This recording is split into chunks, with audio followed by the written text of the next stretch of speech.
Olá, seja bem-vindo ou bem-vinda ao canal do YouTube do Telesaúde da UFRR, uma parceria entre o Ministério da Saúde e a Universidade Federal de Roraima. Acompanhe nossa rede social do Instagram, @ufrr.telesaúde, para saber de mais novidades sobre o nosso canal. Lá, além de divulgação sobre as videoaulas apresentadas aqui no YouTube, várias outras temáticas sobre a saúde também serão abordadas. Nessa segunda videoaula, vamos falar sobre diabetes mellitus, controle da secreção da insulina e as suas ações no corpo. Eu sou o professor Gleuber Henrique, professor do curso de medicina dessa universidade, também docente credenciado no programa de pós-graduação em Ciências da Saúde. Para a gente começar a falar nessa nossa videoaula de hoje, para a gente entender melhor sobre o diabetes, a gente precisa entender como a insulina é secretada e como a insulina promove o aumento da captação de glicose pelos tecidos. Nesse caso, tecidos que são insulino-responsivos. Se você não assistiu a primeira aula, volte lá e assista a primeira aula sobre diabetes, tipos de diabetes e dados epidemiológicos. Bom, aqui a gente pode ver uma representação esquemática das células que constituem o pâncreas. O pâncreas, que é o órgão responsável pela produção de insulina, está localizado na parede duodenal e ele é considerado como um órgão, uma glândula mista, porque ele produz não só hormônios, mas outras substâncias, como por exemplo enzimas e bicarbonato. Então ele tem uma porção endócrina, responsável pela produção de hormônios, e uma porção exócrina, que não produz hormônios, mas que produz outras substâncias não menos importantes. Aqui a gente vê destacado, né, em colorações diferentes, roxo, lilás, mais escuro e tudo mais, as células que são produtoras de hormônios, as chamadas ilhotas de Langerhans. Porque um cientista, há mais de 100 anos atrás, ele descobriu essas células estudando pâncreas de coelhos. Estou esquecendo aqui. E aí ele descobriu essas células específicas com a produção dessas substâncias denominadas hormônios, né? E hoje a gente conhece que é o glucagon, a insulina, a somatostatina e o polipeptídeo pancreático. Como a gente vê, de toda a porção endócrina, que corresponde a aproximadamente só 2% de todo o pâncreas, a maior parte dessas células corresponde às células que estão produtoras de insulina, chamadas células beta, ou ilhotas do tipo beta. Um menor percentual, 25%, são as células do tipo alfa, aqui chamadas de células A, que são as células produtoras de glucagon. Nós temos as células do tipo D, ou células delta, que produzem a somatostatina, que correspondem a 10% de todas as ilhotas pancreáticas. E o menor percentual, apenas 5% de todas as células produtoras de hormônio, são as células PP, que produzem o polipeptídeo pancreático, que está relacionado com o controle da ingesta energética, né, com a inibição da fome e tudo mais. Bom, essas células, então, são as células que produzem hormônio. As células de branco são as porções exócrinas, que produzem as enzimas, os sais digestivos ali, né, e por aí vai. Aqui do lado esquerdo a gente tem a representação esquemática da insulina. Então a insulina, ela é um tipo de hormônio peptídico, ou seja, um hormônio que é produzido exclusivamente a partir de aminoácidos, diferentemente de hormônios esteroides que têm o colesterol na sua constituição química. Hormônios peptídicos têm apenas aminoácidos. Além dos aminoácidos, né, por ligações peptídicas unidas uns aos outros, nós vemos aqui duas pontes de sulfeto, né, são ligações de enxofre, como a gente está vendo aqui. Então essa proinsulina, ela é produzida lá no retículo endoplasmático rugoso, lá nos ribossomos, como uma proteína normal, né, vai ser direcionada ao complexo de Golgi para sofrer modificações pós-traducionais, né, então vai ser formado o que a gente chama de pró-insulina. A pró-insulina, como a gente está vendo aqui, ó, é a primeira aqui, então não mostrou antes disso, ela é um hormônio inerte, é uma insulina que não tem função biológica até então.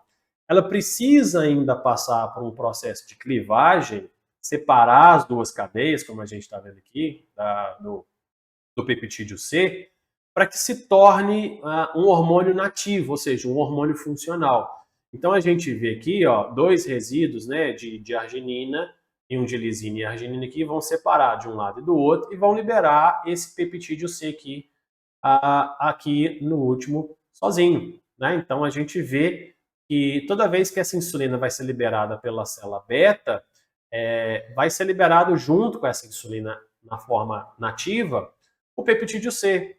Então ele é um marcador indireto do quanto de insulina está sendo secretada pelo pâncreas. Então quanto mais insulina for secretada pelo pâncreas, mais peptídeo C também será encontrado no plasma, no sangue. E quanto menos insulina, menos peptídeo C também será encontrado no pâncreas, né? O pâncreas, como um todo, ele tem aproximadamente 1 milhão de ilhotas de Langerhans. Então não é muito se a gente pensar em número de células, né? Então são poucas células que produzem hormônios para manter toda a integridade, toda a homeostasia aí, energética, todo o corpo, né?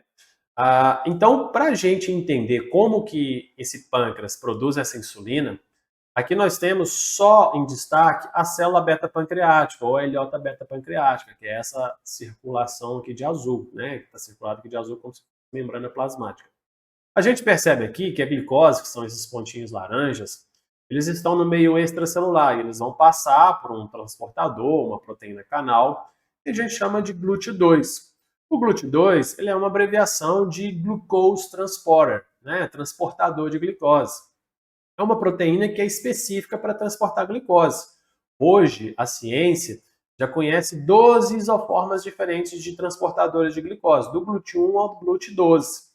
E o que eu chamo a atenção ali, que está mostrando na imagem nossa, né, era o GLUT2. Ó, onde que ele está presente? A gente encontra o GLUT2 no fígado, nas ilhotas pancreáticas e no intestino. Todos esses glúteos aqui, eles não precisam de insulina, exceto um, o GLUT4. Se a gente olhar, o GLUT4 ele tem uma atividade aumentada pela insulina. Então, é onde que ele está presente? No músculo, no tecido adiposo e no músculo cardíaco. Músculo esquelético, tecido adiposo, músculo cardíaco. Então, se a gente somar esses tecidos aqui, eles correspondem a mais da metade do nosso peso corporal, da nossa massa corporal. Então, se esses tecidos não recebem insulina, ou eles são insensíveis, ou seja, resistentes à insulina, como é o caso do diabetes tipo 2, esses tecidos, músculo esquelético, tecido adiposo e tecido muscular, eles não conseguirão absorver a glicose como deve ser. E aí o que acontece? Tem uma perda da homeostasia e do metabolismo glicídico. Então, voltando aqui, o GLUT2 é um glúteo que não precisa de insulina para captar sua própria glicose. Assim como o GLUT1, GLUT3, GLUT6, 7, e assim vai sucessivamente. No caso do GLUT5, ele é específico para a frutose. Aqui a gente vê que toda vez que você faz uma refeição, lembrando lá do nosso primeiro vídeo aula, a glicose, o alimento, vai ser absorvido, porque já foi digerido por um processo enzimático e mecânico. Essa glicose se concentrou na corrente circulatória, um estado de hiperglicemia, e essa glicose agora vai entrar via GLUT2 para o meio intracelular ou para o citoplasma dessa ilhota beta-pancreática. E ao entrar, vai fornecer mais combustível para alimentar a rota bioquímica da glicólise, ou a via glicolítica. Então, mais glicólise, quebra da glicose, vai ocorrer no meio dessa ilhota beta-pancreática. Ela vai trabalhar a todo vapor, como se fosse uma situação análoga a uma Maria-Fumaça. Se você joga muito carvão, você aumenta a potência de tração daquela Maria-Fumaça sobre os seus demais vagões. Aqui, não diferentemente, quanto mais glicose você dá para a ilhota beta-pancreática, mais ela passa a produzir ATP, porque a via glicolítica fica acelerada. E aí, mais ATP sendo produzida, a razão ATP e ADP aumenta. Quer dizer que eu passo a ter muito mais ATP do que ADP. E esse ATP, ele tem uma afinidade por um canal de vazamento de potássio, que a grande maioria das nossas células tem. Então, esse potássio, ele é um íon, como a gente está vendo aqui, o K+, está muito abundante no meio intracelular. E aí, ao fechar um canal de vazamento, o que acontece com esse potássio que estava vazando continuamente? Começa a se acumular. E ao se acumular, é carga positiva. Vai tornando o meio intracelular mais positivo. E o potencial de membrana dessa ilhota pancreática vai se alternando. Ele vai subindo, subindo, até atingir o limiar de despolarização. E quando se despolariza, é o princípio do tudo ou nada, fisiologia básica, não tem como voltar atrás. A membrana vai se despolarizar por inteiro. Na membrana, a gente vê aqui que nós temos canais de cálcio regulados por voltagem ou dependente de voltagem, que sentem essa alteração do potencial de membrana e se abrem. E aí eu tenho um outro íon agora na jogada, os íons cálcios, que aqui está mostrando umas bolinhas verdes. Esse cálcio que está mais concentrado no meio extracelular vai tender a passar por dentro desse canal que está aberto, concentrando-se agora no meio intracelular. E ele vai encontrar as vesículas que contêm ali grânulos de insulina armazenado, como a gente está vendo aqui. Então, quando esse cálcio do meio extracelular entra na ilhota beta-pancreática, é o sinal final para que essa ilhota libere os seus grânulos de insulina pré-formado. A proinsulina vai ser clivada, liberando insulina na sua conformação nativa, e o peptídeo C, que é um marcador indireto da quantidade de insulina que está sendo secretada. Né? Então, se você pensar num diabético tipo 1, você pode esperar uma concentração reduzida ou quase nada, ou talvez até nada, de peptídeo C circulante, já que ele não consegue produzir a insulina ou produz muito pouco.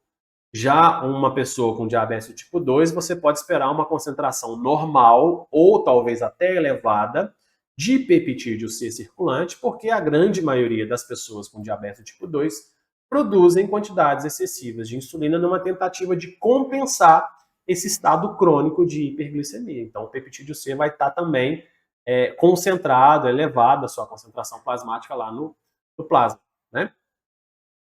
Bom, aqui a gente tem uma representação só mostrando algumas ações da insulina e a sua cascata de sinalização que a gente vai ver na próxima animação com mais detalhes. O objetivo aqui é só mostrar que a insulina ela faz várias funções no corpo humano, não só aumentar a captação de glicose por tecido adiposo e por tecido muscular. Por exemplo, ela estimula a proliferação e crescimento das células, ela estimula a síntese de glicogênio, tanto no músculo esquelético quanto no tecido hepático, né, os hepatócitos. Ela estimula a síntese proteica, então ela é um hormônio anabólico, ela é um hormônio lipogênico, estimula a síntese de lipídios e também de nucleotídeos, né, de ácido ribonucleico e desoxirribonucleico. Além disso, ela estimula, então, como a gente já falou, a síntese de ácido graxo, ela tem ação lipogênica, e inibe as vias que aumentam a oxidação de ácido graxo, né? Inibe tanto a lipólise quanto a oxidação de ácidos graxos. E também, consequentemente, inibe a formação de corpos cetônicos, que a gente chama de cetogênese. Tá?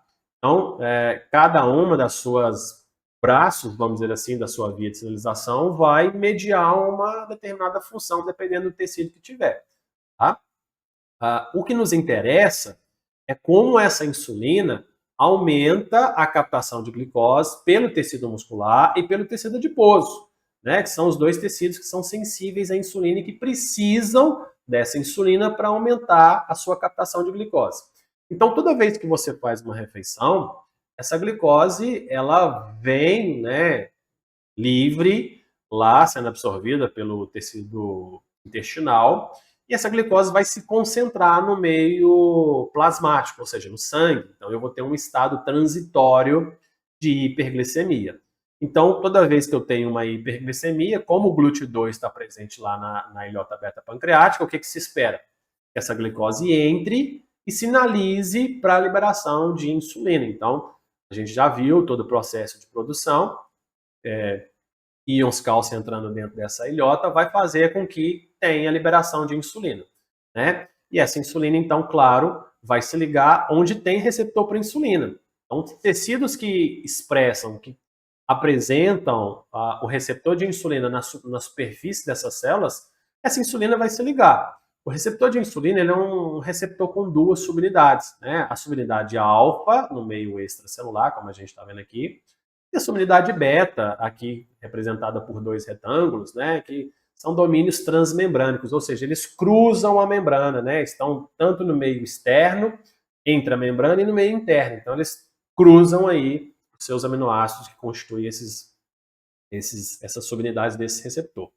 Quando a insulina se liga na subunidade alfa, ele é um receptor do tipo tirosina quinase. Só para você lembrar, quinase é qualquer receptor, enzima, qualquer coisa que possa fosforilar uma outra coisa. Ou seja, acrescentar um grupo fosfato. Então, o que acontece aqui, que não mostra para a gente, é que a subunidade alfa, ela consegue fosforilar a subunidade beta. Quando a insulina se liga, que é o que a gente vai ver agora, ó. Travou. Pronto. Colocou lá.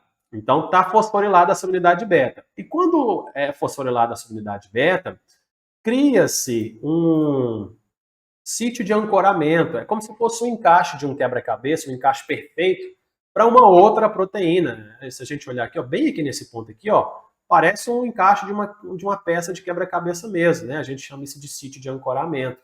E aí uma outra proteína vai se encaixar lá, que a gente chama de primeiro substrato do receptor de insulina, o IRS1. São 7 tipos diferentes que a gente conhece hoje, desde IRS1 até IRS7, né? Que também, não diferentemente da subunidade beta, vai ser fosforilado. Então, o IRS1 também é fosforilado pela subunidade beta. Então, ó, subunidade alfa fosforila a subunidade beta. E a subunidade beta fosforila o primeiro substrato do receptor de insulina, que ao ser fosforilado, também criou-se um ponto de encaixe, um sítio de ancoramento. E aí uma outra enzima, agora a PI3-quinase, né, que é uma abreviação de fosfatidil-inositol 3-quinase, vai se ligar a esse sítio de ancoramento e se tornar ativa, porque ela também é fosforilada. E ao ser fosforilada, ela vai se deslocar para a membrana, fosforilando fosfolipídios de membrana, que são conhecidos como PIP2, fosfoinositidil bifosfato, porque ele tem 2 grupos fosfatos, um no quarto e um no quinto carbono, né? Fosfoinositidil 4,5 bifosfato. E aí o que acontece é que, por ela ser uma PI3-quinase, ela coloca o terceiro grupo fosfato. Né? Apareceu lá o terceiro fosfato. E ao ser fosforilado, essa PI3-quinase sai, se dissocia e sai da frente ali. Então, esse terceiro grupamento fosfato, ali agora existente naquele fosfolipídio de membrana, cria uma atração por 2 proteínas que são também quinases, ou seja, que realizam fosforilação. A PDK1, que aqui está só chamada de PDK, e a serina treonina quinase, chamada de AKT, ou também chamada de proteína quinase B. Então, dependendo do livro que você estiver vendo, o artigo, ela pode ser designada como AKT ou de PKB. Tá? Mas o que importa é que, uma vez ligada a esses fosfatos, a PDK1 vai fosforilar a AKT. Preste atenção lá, ó. Fosforilou. Isso. E ao fosforilar a AKT ou PKB, ela se torna ativa. E ao se tornar ativa, ela vai sensibilizar o GLUT4, que a gente está vendo aqui, né, ao meu lado aqui, ó.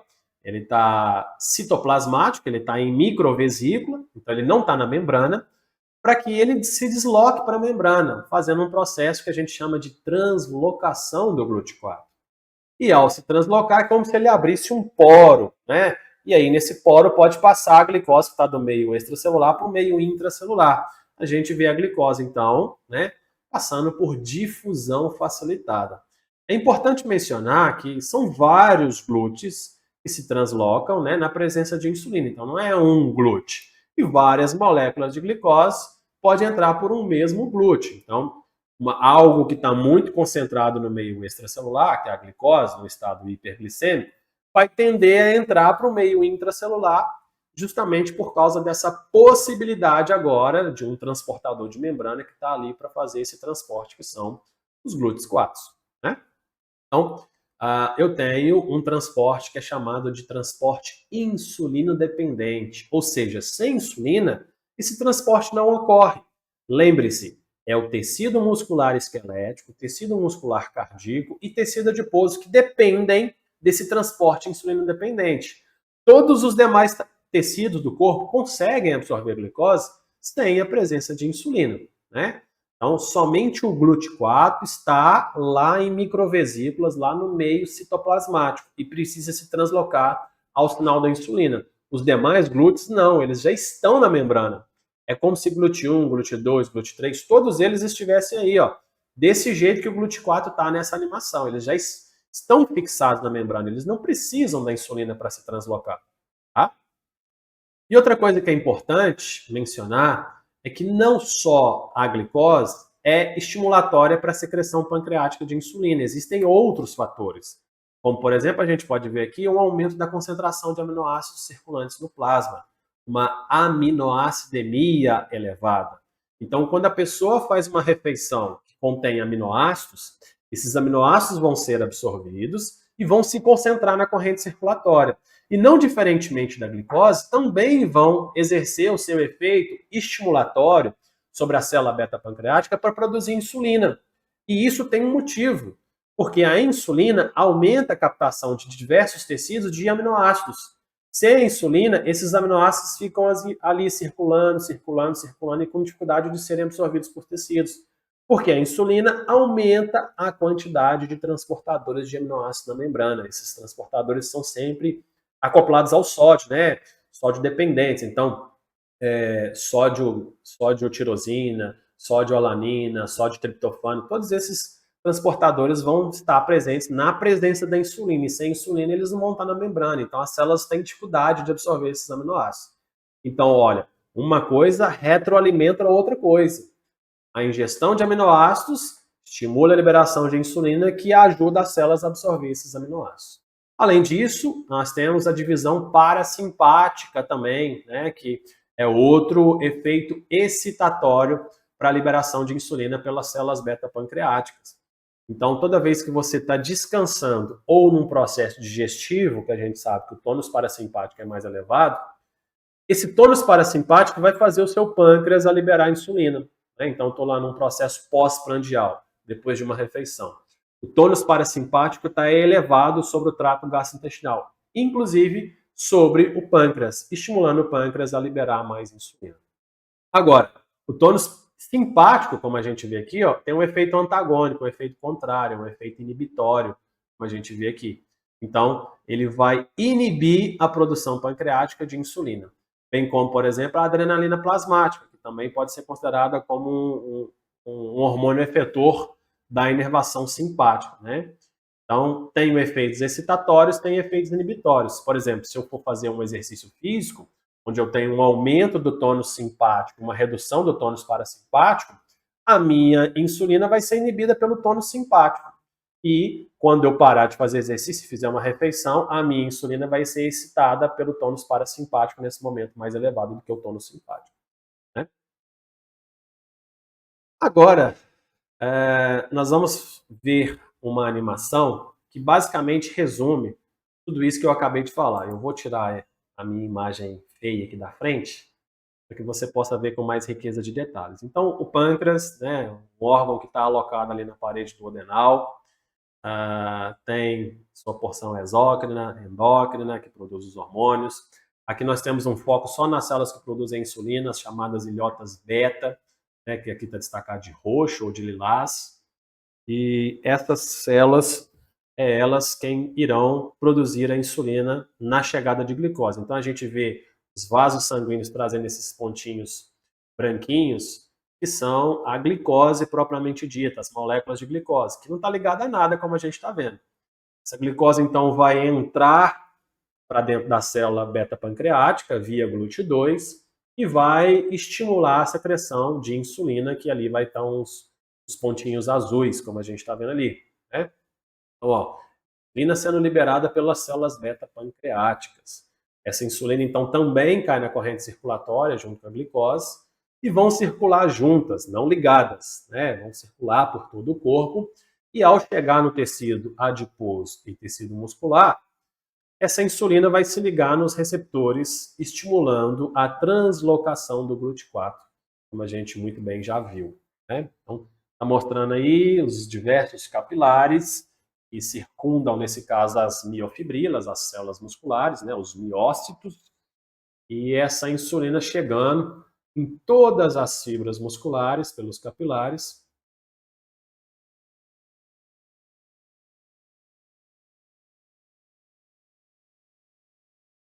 e encontrando o seu receptor de insulina específico presente na superfície das membranas celulares. Então, vai se ligar no seu receptor, aquela cascata de sinalização intracelular vai ocorrer, que não vai mostrar nessa animação, o GLUT4 vai se translocar para a membrana, se fixar na membrana, criando um canal para que a glicose, olha, o GLUT4 chegou, e as moléculas de glicose agora, os pontinhos brancos, podem entrar por essa proteína canal, que é o GLUT4, por meio de difusão facilitada. Então, ó, glicose, captação de glicose pela célula, né?